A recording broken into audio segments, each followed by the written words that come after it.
ये वो शूटर है जिसको 5,000 रुपया दे के किसी को भी कत्ल करवा लो। मैं समझता हूँ कि आज के इस अफसोसनाक वाक़े में जो सबसे जो कोताही है ना वो हमारे अदारों की। बता मैं ये कहूँगा कि हमारे अदारों पर सवालिया निशान है कि एक साल में 3 लाहौर की बड़ी शख्सियात कत्ल हो जाती हैं। मुझे तो ऐसे लग रहा है कि सारे काम पुलिस करवा रही है, एक दूसरे को लड़वा के करे एनजी मरवाई है अंडरवर्ल्ड। तीफी भट्ट साहब को आना चाहिए था, तीफी भट्ट साहब को शामिल तफ्तीश होना चाहिए था, अपने आप को क्लियर करना चाहिए था।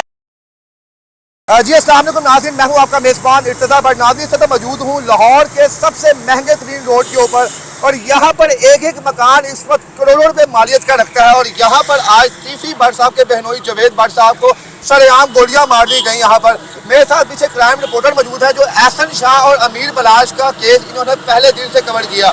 बहुत से लोग ये कह रहे हैं जनाब के लाहौर में एक दफ़ा दोबारा गैंग वार का आगाज हो चुका है। क्या वाकई लाहौर एक दफ़ा दोबारा गैंग वार की जद में आ रहा है या मामला कुछ और है? आइए तमाम गुफ्तगू हम सीनियर रिपोर्टर से पूछते हैं। ये लोग सबसे पहले यहाँ पर पहुंचे और इनसे पूछते हैं इनकी आइडिया के मुताबिक लाहौर के इस मसरूफ तरीन रोड पे वाक़या पेश आया, कौन जिम्मेदार है इसका? अस्सलाम वालेकुम सर। वालेकुम सलाम। भट्ट साहब कैसे हैं आप? अल्लाह का शुक्र ठीक। भट्ट साहब आपने अमीर बलाश का केस भी पहले दिन से कवर किया और एहसन शाह का केस भी पहले दिन से कवर किया और आपने एक एक हकायक दोनों पार्टियों को रख के सामने किए। क्या समझते हैं लाहौर में ये वाक़या पेश आया इस वक्त यहाँ पे और लाहौर का सबसे मसरूफ तरीन रोड है, आपका तजर्बा क्या कहता है? कौन पीछे है और वाक़या क्यों पेश आया? भट्ट साहब थोड़ा सा कैमरामैन दिखाएं। ये इतना बिजी रोड है, सबसे बड़ी नेगलिजेंसी किसकी है? हमारे इदारों की। ठीक हो गया। यहाँ पे 10 कदम पे 10 मिनट का फासला है, इजाफी स्टेडियम है। यहाँ पे अभी कोई मैच होगा, यहाँ पे इतनी सिक्योरिटी आ जाएगी, सेफ सिटी कैमरे लगे होंगे। इस रोड पे यूनिवर्सिटी हैं, कॉलेजेस हैं, कैसे इतना बड़ा हादसा हो गया? जी नाज़रीन, भट्ट साहब सबसे अच्छी बात ये कह रहे हैं कि ये रोड अगर आप लाहौर के रहायशी हैं तो इस रोड को आपने बखूबी देखा होगा। मेरा कैमरामैन एक दफ़ा आपको यहाँ पे लगे साइन बोर्ड दिखा दे कि यहाँ पर रात के 3 बजे भी अगर आप आएँ तो आपको कोई भी रोड, यहाँ पर कोई भी सड़क का हिस्सा खाली नहीं मिलेगा और 5 मिनट की मुसाफत पर यहाँ पर कज़ाफ़ी स्टेडियम है।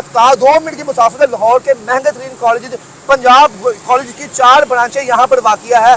पीछे जनाब SSP CCPO के साहब का ऑफिस है और सबसे बड़ी बात वज़ीर-ए-आज़म हाउस यहाँ पर 5 मिनट की मुसाफत पर है। तो भट्ट साहब क्या समझते हैं आप, कौन लोग यहाँ पर आए थे, बच्चे थे, कैसे आए थे?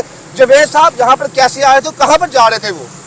जवेद साहब रोज़मर्रा की रूटीन से अपने बच्चों को लेने जा रहे हैं स्कूल से। जी जैसे ही आपको पता है आज बारिश थी और जैसे ही अंडरपास के लिए करीब आए हैं तो ट्रैफिक ना स्लो है। ठीक है। शूटरों ने पीछे से घात लगाई है, लेकिन आप घर से निकल रहे हैं, घर का बेती लंका डाए, उनको कैसे पता है कि आज ये निकल रहे हैं?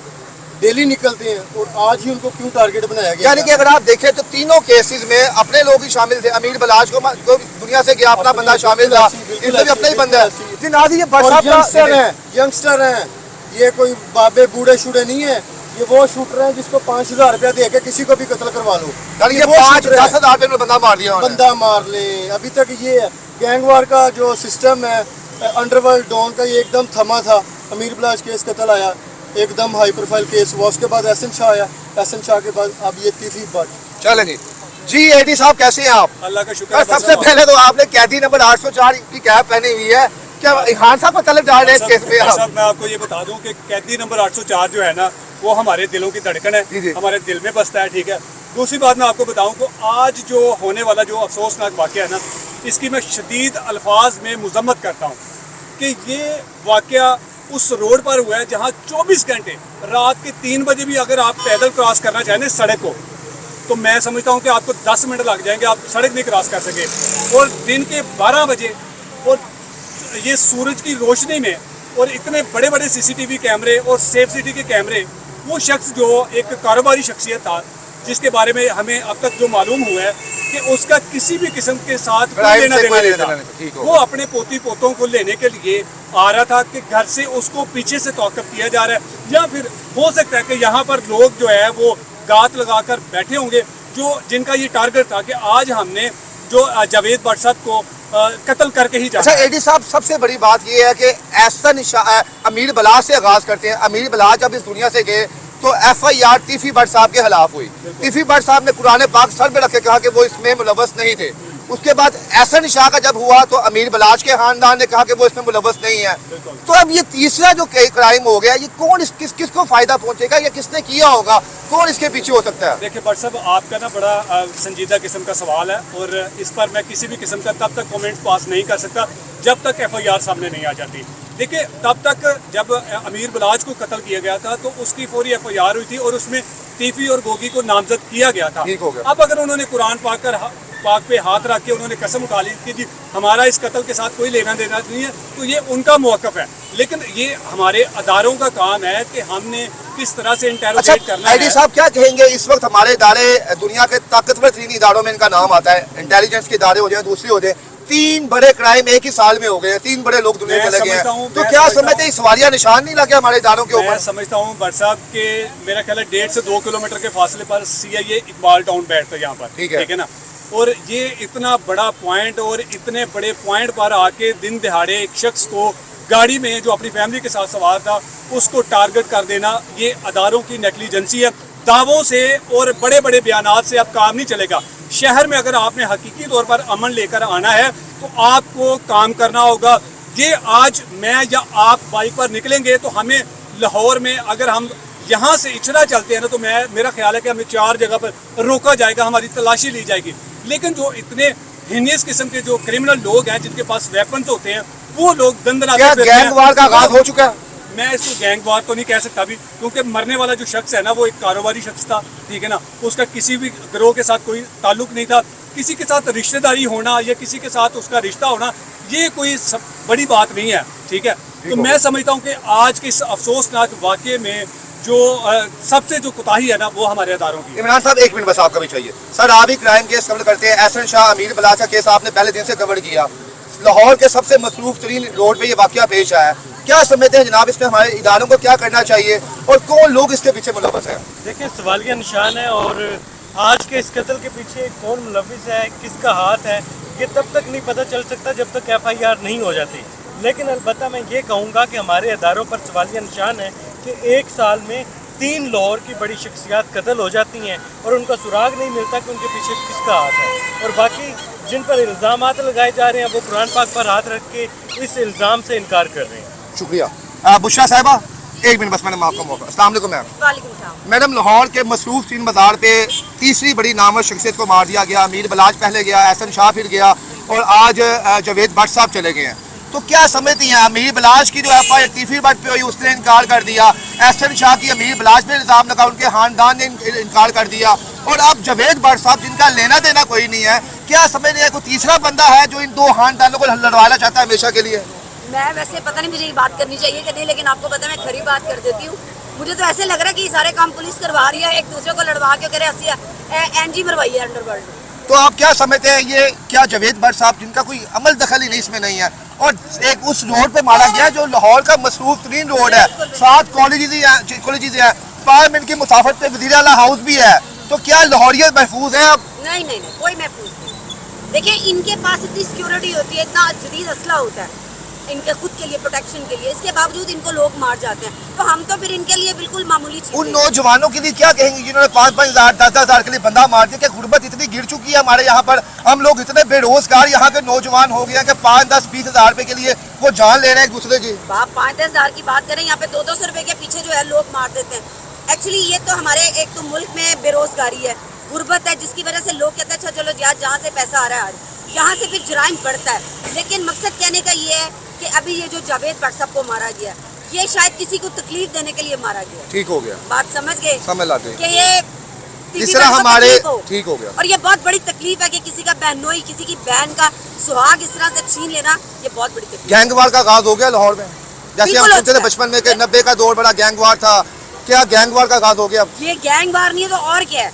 ये आप देखें 6 महीने के अंदर 3 लोगों का इस तरह से मर्डर हो जाना, तो ये गैंग। कहीं आपको ये लगता है तो नहीं है कि तीसरी भट्ट साहब को वापस पाकिस्तान बुलाने के लिए ये काम किया कि ताकि उनको ठेस पहुंचे, दर्द पहुंचे, वो बदला लेने के लिए वापस पाकिस्तान आए और ट्रैप हो जाए? लेकिन ये अगर ये है भी तो ये तरीका तो नहीं है कि आप किसी की जान लेके आप कहें कि वापस आ जाओ।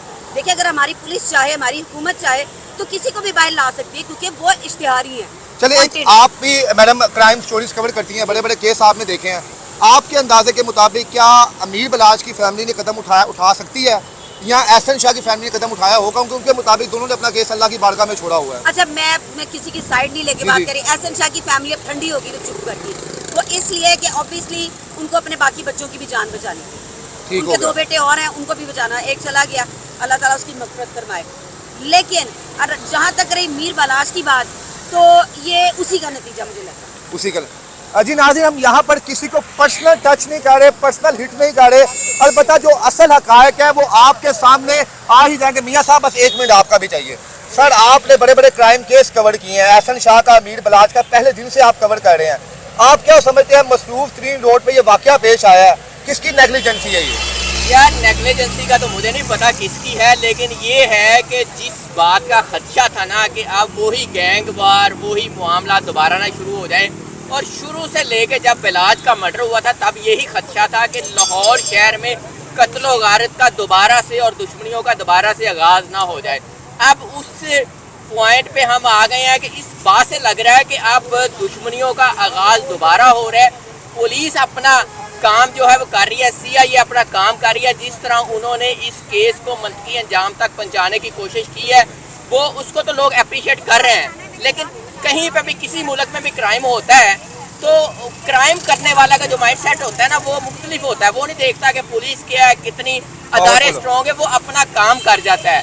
तो इससे पहले मैं समझता हूँ कि CIA ने अच्छा काम किया और उम्मीद भी है लोगों को कि अब पाकिस्तान के जो अदारे हैं वो लाहौर शहर के लिए मजीद अमन और अमान कायम करने के लिए अच्छा मियाँ साहब, आखिरी सवाल आपसे। आप वो वह सहाफ़ी हैं जिन्होंने दोनों खानदान के एक एक बंदे से मौक़िफ़ लिया, एहसन शाह की फैमिली हो जाए या अमीर बलाज की फैमिली हो जाए, तो आपको लगता है कि इन दोनों खानदान में से कोई खानदान मुलव्वस होगा इस कत्ल के पीछे? यार ये कबल अज़ वक्त है कि कौन मुलव्वस होगा, किसने इसका नाजायज़ फ़ायदा उठाया, कौन इसको ट्रैक को चेंज करना चाह रहा है, ये सारे सवालात हैं जिनके जवाब अभी बाकी आना है। अब असल कौन है, कौन पीछे है, कौन दोनों खानदानों की दुश्मनी दोबारा शुरू करना चाह रहा है, कौन लाहौर का अमन व अमान तबाह करना चाह रहा है, वो तो बिल्कुल सामने आएगा, पकड़ा जाएगा, कहाँ तक भागेगा। अगर इस केस में पुलिस इतना अच्छा काम कर सकती है तो मेरा ख्याल है CIA इस केस जो आज हुआ है उसमें भी अच्छा काम करने की उम्मीद है। अगर वो 2 नौजवान पकड़े जाते हैं तो मुजरिम सामने आ जाएंगे? सब कुछ सामने आ जाएंगे। शूटर है यार, शूटर को आप 50,000 रुपया दे के कोई बंदा मरवा सकते हैं। शूटर का कोई दीन अमान नहीं होता।